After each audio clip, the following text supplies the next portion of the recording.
Jeff, thank you very much for taking the time to talk with us today. Is the first guest more important than the second guest in this show? Absolutely. Every time. Okay. Yes. Cut that part out. As long as that's defined, because this is top tier talent show. What if we did this?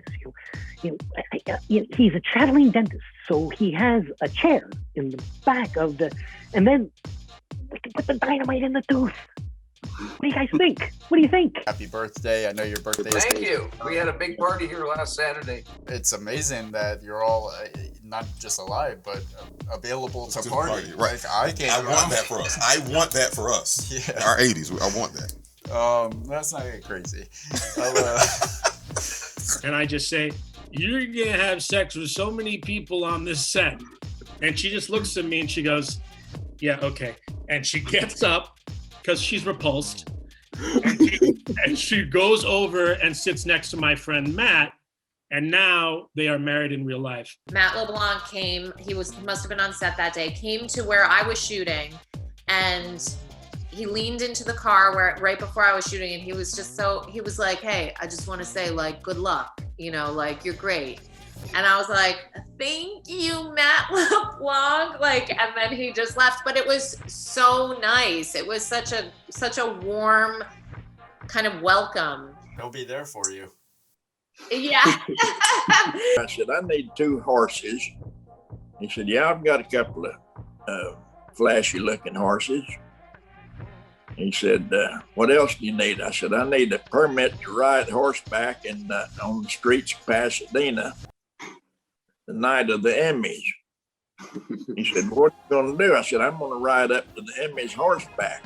Well, right now on Amazon Prime Video. Ooh, Poltergeist behind you, Poltergeist! Oh, that was behind us. Oh, okay. Oh, okay.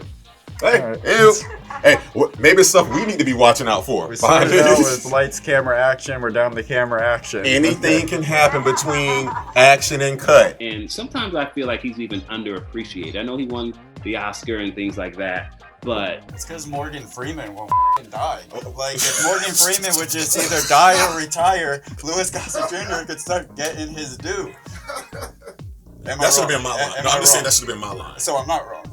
I'm not saying anything. You fix that in post. You're a very unique guy. You should know that. My only problem is that I got 5 guys just like you. So I can't bring you on right now. But if you get a part on a TV show or a lead in a movie, then you got to call me, because we were really... But that's your job. That's his job. And what does that mean? Hey, you're really unique. And that's all I took from it. Yeah, you've resolved nothing in my soul. If anything, there's just more questions now. That film blows my mind, so I have to watch it. I should have watched it again to maybe get more, maybe if something would have clicked, but I'm just like, I don't know, man. I don't know. I wasn't thinking that I was scared of him. I was thinking Clint Eastwood is going to hit me. Yeah. What an honor. Yeah. A nice thing to happen. Yeah. Your character was one of those. I remember just hollering at the screen like, oh my God, just shut up. Shut up. You're going to get everybody killed. I mean, when I went to the premiere, because obviously I hadn't seen the movie, and I thought, oh my God, get her off that bus, that whiner. What about the rest of us? What about the rest of us? Uh-oh, it's the Iron Gauntlet. It's the Iron Gauntlet. I'm usually disgusted. Okay. by looking at myself. I actually really do watch some like this with maybe just a little hole. I hate looking at myself. You make some joke at the dinner table and then you're like, haha, that would be so funny, but now let's do our job. And I like to not have that distinction. Almost like being drunk. Almost. And I don't know what I said, but obviously it wasn't good enough. I had this theoretical thought in my mind how I should just dramatic way to say it. And he told me, stop. You sound like Arnold Schwarzenegger. Go back and do it again. We're really sorry. I said, well, I'm not leaving until you see me. There you go. Right. So then they got security and kicked me out. But anyway. Some kind of service, like a christening or baptism or something like that. I can't remember exactly what it was. I saw a priest. Oh, with the Pope. The Pope. Oh, not just a priest. There you go. My apologies, Pope. Spielberg was bugging Donner and I every day when we were up in the story about this, that, and the other thing. Yeah, my daughter was, we were all very proud that she's a member of the Manson family. Every time he's on the screen, my wife says every single time, she's like, "Oh my goodness, I just want to hug him." And you continue to watch the movies. Oh yeah, with her. I want to hug him too. Okay. It's like deep fan fetishizing of your own. Yes. He said, cut. No, wait. Don't make that face. And I said, well, this is the face you hired. What is your favorite memory from the production, and why is it rustling around in the leaves with Oliver Platt? First of all, I like how you guys went through the cast of Tropic Thunder. You went all the way down to the bottom. We could probably get this guy. Let's get this dude. I've been in a play where a woman fell asleep during the play, in the play. No offense, but I don't want to share a room with you. I'm like, well, f you. I always hear first. You know, sometimes you just got to keep doing it and doing it. Everybody back to one. Yeah. Oh my God. I was just like, what is this? This is torture. We should have made you feel more comfortable. There we go. All right, there we go. All right, let's do it. There we go. Everybody's on the same page. All right. Just a bunch of douchebags hanging out. That's how we do it, baby. I want to be clear that I, to my knowledge, have never been a god nor given birth. Then I saw Tommy right after his release, and he said, well, we were good.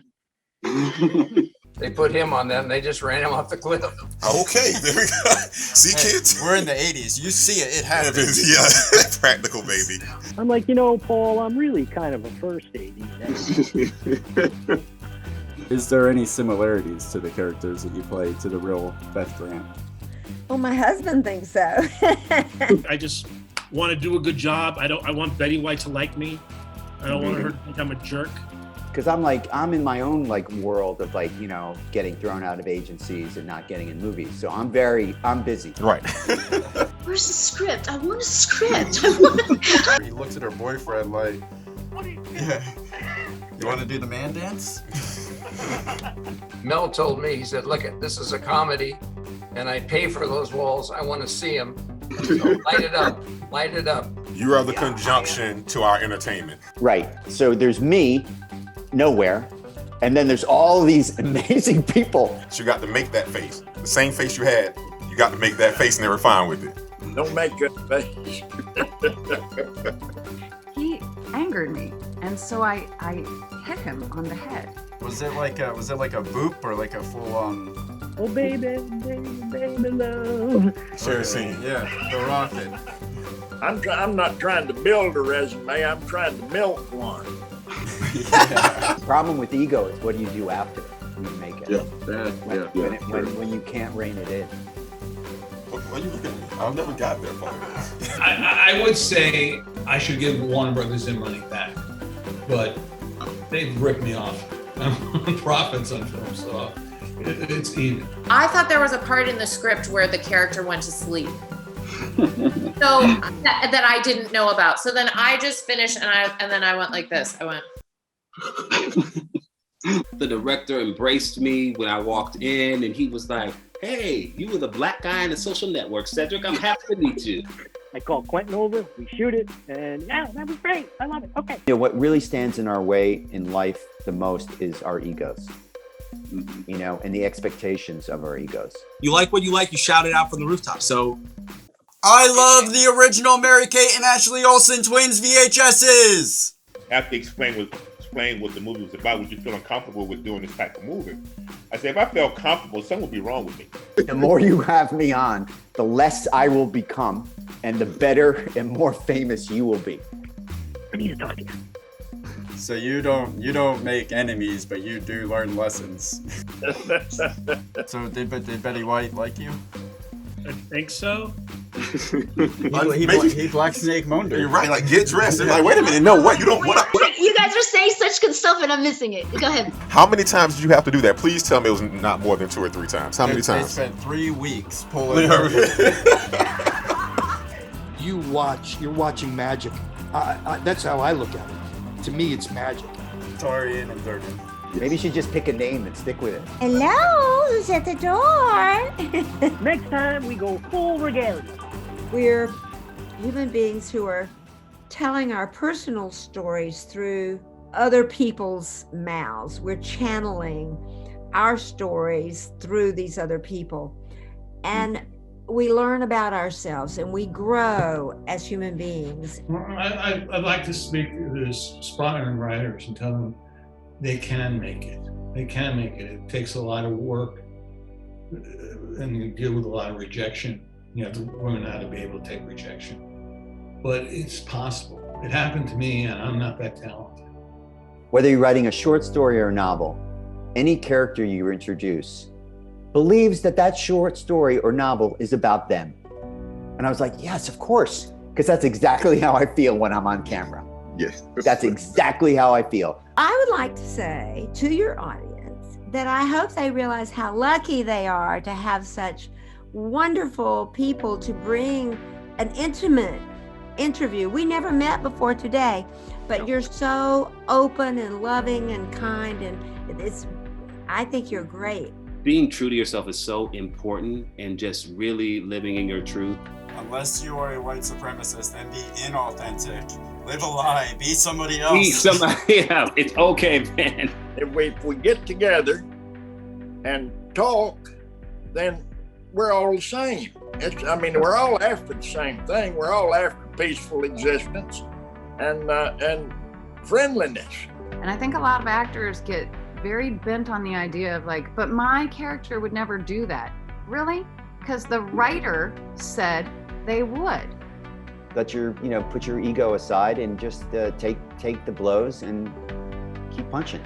People say, all you got to do is get that one movie, and if you've made it. Yeah. They're full of You got to do it because you're passionate about it. Because if you're just doing it because, then what's even the point? I guess just like go for it. Follow your dreams, kids. As a filmmaker, if you're not looking for happy accidents, that's everything. Be fearless. Be fearless, young filmmakers. We need you because film is never going anywhere, and one of you is the next Quentin Tarantino, the next Scorsese. Yeah, you gotta keep going. You can't give up. You just want to keep trying, keep going to bat. Don't be precious. Whatever you want to do in life, just do it. Do not wait. If you want to get into acting, you got to do it because you really love it. My advice, if you want to be a filmmaker, is make a film. Just make a film. With that being said, I have one question for you, and that question is, who am I? And where do I go from A goodbye, goodbye, a goodbye, goodbye, a goodbye, goodbye, goodbye.